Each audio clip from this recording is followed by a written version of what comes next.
Olá, sou a doutora Rafaela Dantas, neurologista infantil, formada pelo Hospital das Clínicas da Faculdade de Medicina da USP, e vim trazer para vocês um tema bem importante, principalmente no cuidado com nossas crianças, que são os espasmos infantis. A gente sabe que os espasmos são uma urgência neurológica. Uma vez que detectados espasmos, eles devem ser levados ao pediatra e ao neurologista infantil.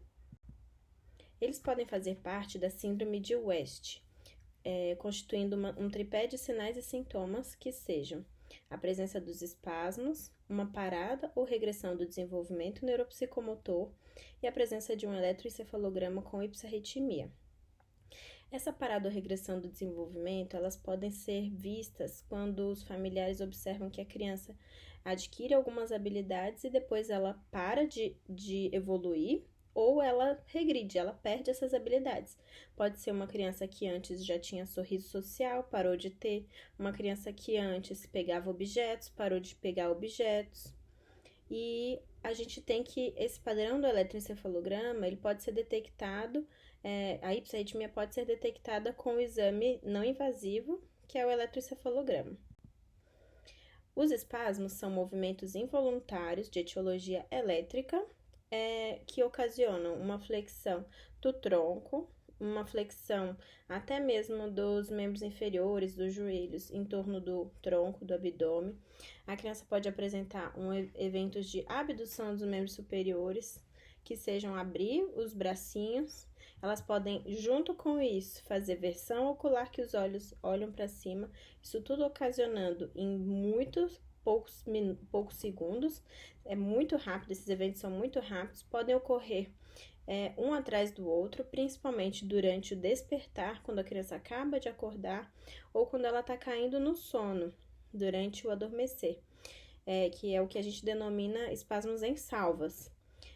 Não é incomum que as crianças chorem ou fiquem irritadas depois desses eventos.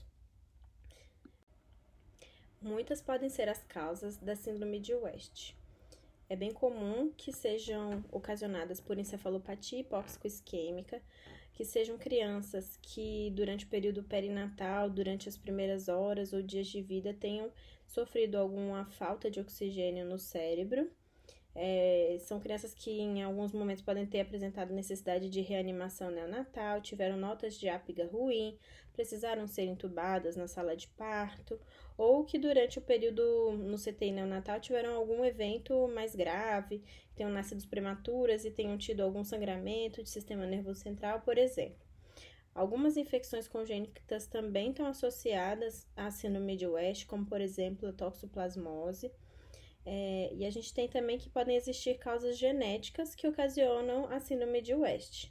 Nessas causas genéticas, nós temos que elas por si podem levar a síndrome de West.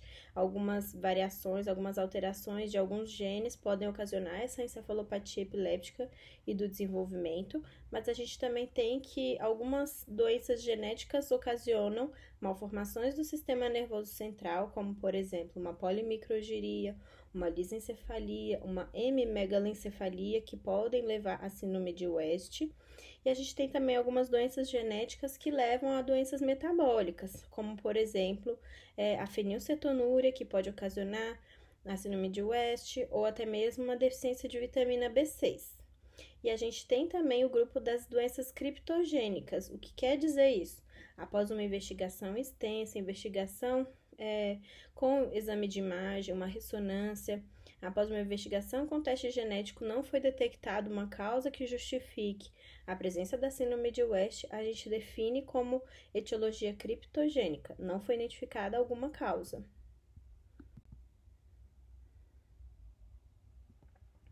É comum que esses espasmos ocorram por volta dos 6 meses de vida e podem ocorrer até 2 anos, principalmente antes de 1 ano.